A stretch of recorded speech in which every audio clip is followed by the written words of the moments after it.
Hey boys and girls, Miss Lacey here. Welcome to the first week of August. I hope you've been having a great summer and school's starting pretty soon, but enjoy all the summer that's left. This month we are talking about wisdom. Wisdom is finding out what you should do and doing it. The memory verse for this month is, if any of you needs wisdom, you should ask God for it. He will give it to you.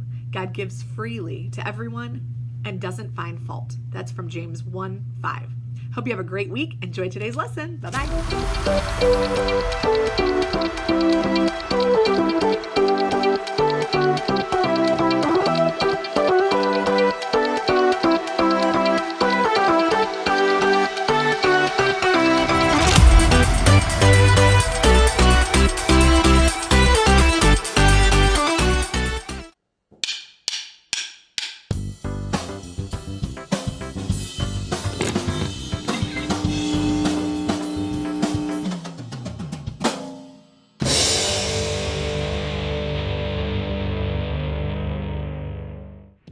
What do you do when you need to find something? Maybe you think really hard about where you last had it. Then you look everywhere. Up, down, inside, outside. If you still can't find it, you probably ask someone, "Mom, where's my retainer?" And most of the time, you find it. Unless it accidentally got dropped in here. But there is one thing you can always find. One thing that's always worth searching for. Wisdom. You won't find it under your bed or the bottom of your backpack. But whenever you need some answers, you can turn to God. Please help, God. I don't know what to do. You can find it written down in the pages of God's Word. Wise people see danger and go to a safe place. You can find it when you talk with wise people, like a parent or small group leader. As you grow in wisdom, it becomes easier to discover what you should do and do it. God can always help you figure it out. The more you learn to make wise choices, the more people around you will see God at work in you. That's why wisdom is an amazing way to worship God with your life. Because worship is about more than just singing loud. It's all about living loud.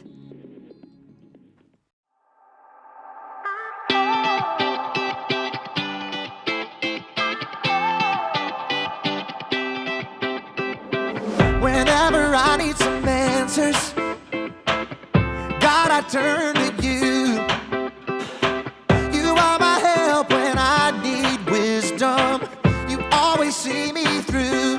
To know that you're chasing after me, it makes me wanna run to where you are. God, you make this journey worth it. I give you all my heart. When I don't know what to do, you help me figure it out. God, I run to you. When I need a solution, I have no doubt that I will run to you. I run to you. I run to you. I run to you. I run to you. Wherever there is freedom, I know that's where you'll be. You make me wanna do what's right and be the best version of me. To know that you're chasing after me, it makes me wanna run to where you are. God, you make this journey worth it. I give you all my heart. When I don't know what to do, you help me figure it out. God, I run to you. When I need a solution,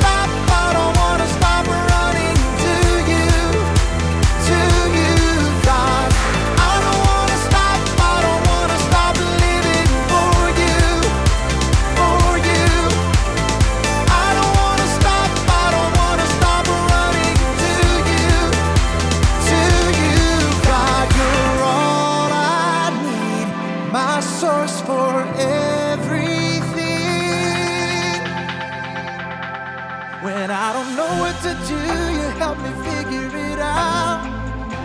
I run to you.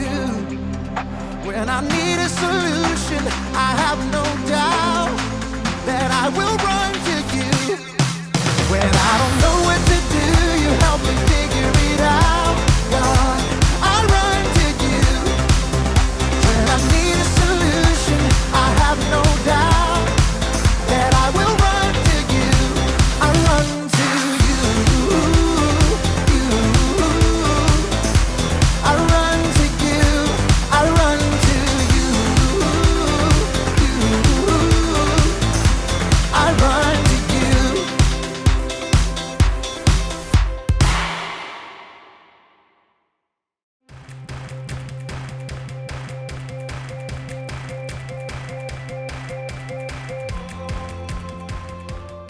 Hello, adventurers! It's me, Haley, or as I'm known in treasure hunting circles, Arizona Haley!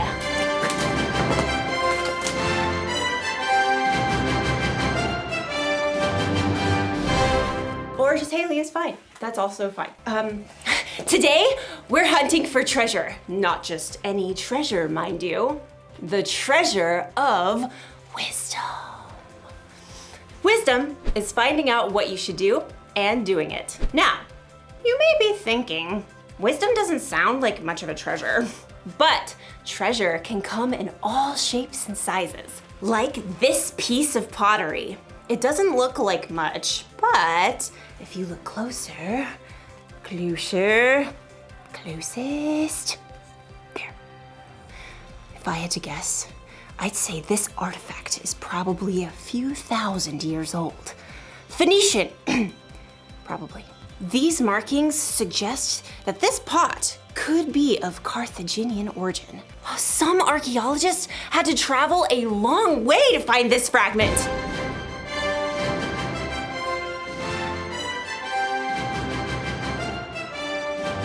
Who can say how much this piece is worth? I'm thinking 14, 15, $7.49.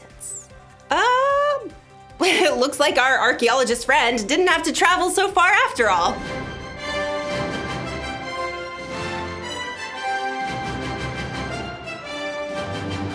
You see, you can find treasure anywhere. You can find it halfway across the world. Or you can find it at Frank's Pottery Emporium. Wisdom can be like that. For some wisdom, you may have to dig really deep or travel really far. But other times, like in today's story, wisdom is closer than you think. Ooh, I wonder what era this is from. Oh, this is just my coffee. Now that's what I call treasure. I'll see you soon when I am much more caffeinated. Bye. The Bible. It's 66 books of history, stories, letters, and poetry that fit together to form God's one big story. The epic adventure of how He created us and loves us so much that He made a way to rescue us. As we travel through the Bible, from Genesis to Revelation, we discover people who met God and found their lives changed forever. Now, for an amazing story, inspired by the book of Luke, chapter 2, verses 41 through 52. When God sent His very own Son, Jesus, to earth, angels shouted the good news. Fear not, I bring you good news of great joy. Shepherds and wise men journeyed to visit Jesus, and later, Mary and Joseph hurried to Egypt with their young son to keep him safe from King Herod. But Jesus wasn't always a baby or a young child.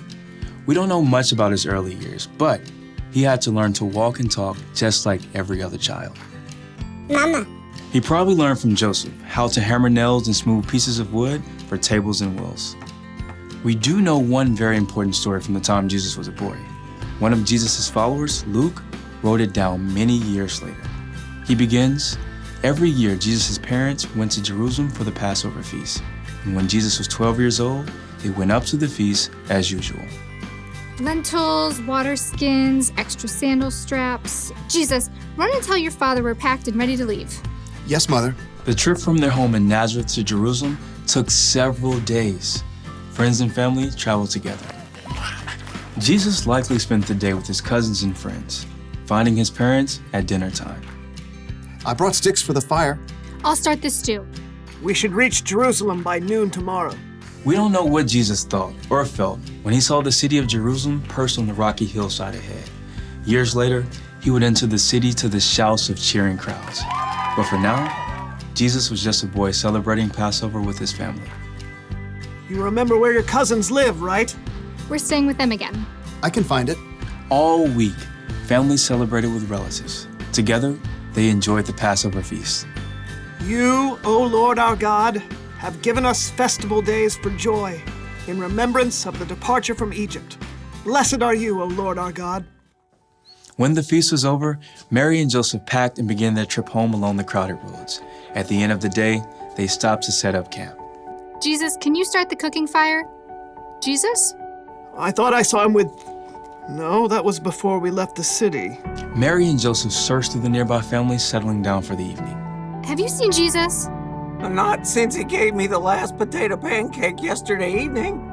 No one's seen him. Since Jerusalem. We left him in the city. Frantic, Mary and Joseph hurried back to Jerusalem to search for their missing son. They immediately checked the home where they had been staying.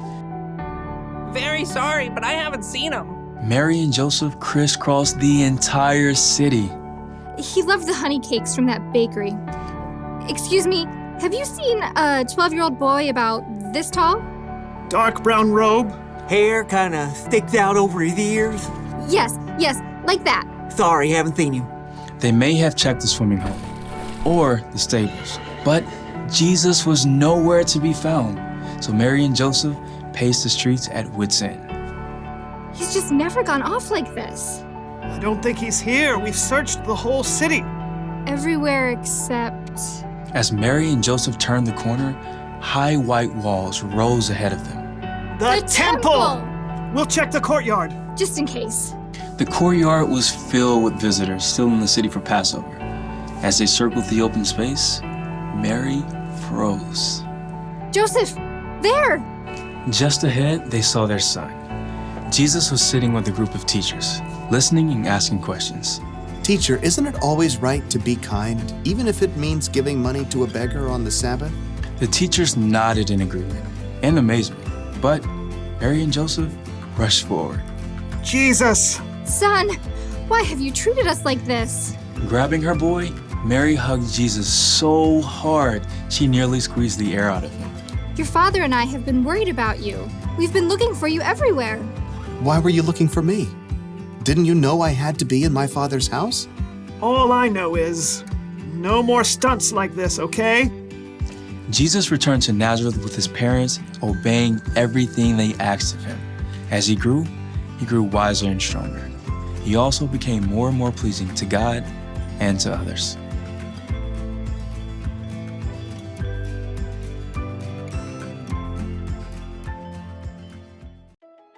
You want to know why wisdom is such a treasure? Because we have so many choices to make in our lives. Wisdom can help us know what to do and when to do it, what to say and how to say it, where to go, who to hang out with, all the choices. Wisdom is a very valuable treasure. So, where do we find wisdom? When Mary and Joseph were searching all over for Jesus, they found him in the temple asking questions and listening to wisdom from the teachers. So maybe we can search for wisdom from our church leaders.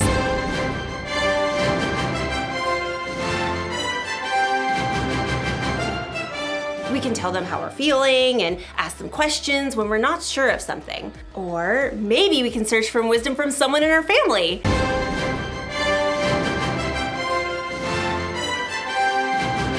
Your family probably knows you better than anyone, and they can help you make tough decisions in a way that no one else can. And there's another place that we can search for wisdom. Ta-da! The Bible is full of God's wisdom. Maybe you have one that looks like this. Or maybe you can find a Bible app on someone's phone, and then you should take some time to read it. Or have someone read it to you. Some people spend their lives searching for wisdom in the Bible. That's because wisdom is worth searching for. That's the one thing to remember today. Wisdom is worth searching for. Travel the world if you can, or look in your own home. But keep searching for wisdom. Valuable treasure awaits! Like this Etruscan urn shard. Ah! Hopefully that wasn't too valuable. Well, I will see you next time on our next adventure. I really hope we have some Etruscan glue.